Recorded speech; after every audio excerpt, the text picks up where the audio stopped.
Let g be the function given by g of x is x minus 2 over x plus 1.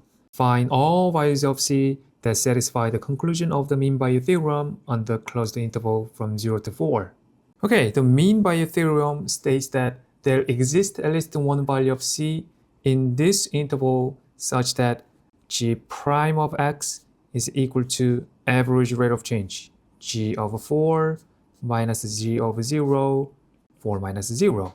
So g prime of x is equal to, if we apply quotient rule, square of denominator low d high, derivative of high, minus high, derivative of low, which is equal to 1.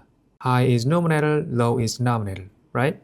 So if we simplify this, denominator x plus 1 squared, that's x plus 1 minus x plus 2.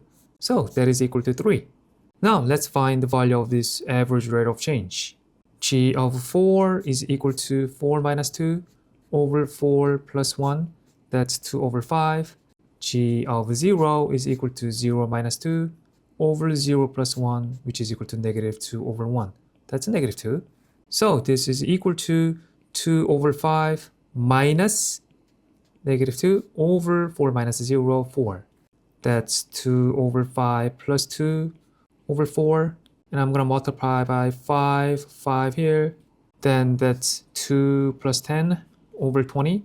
That's a 12 over 20, which is equal to 3 over 5.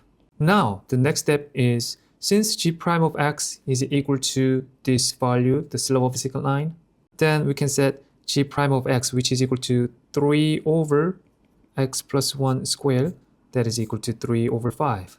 Cancel 3 out, then x plus 1 squared is equal to 5. Eliminate square, then x plus 1 is equal to plus or minus square root of 5.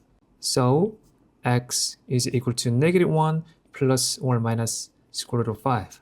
Since the value of x must be between 0 and 4, x must be equal to negative 1 plus square root of 5, and this is our value of c.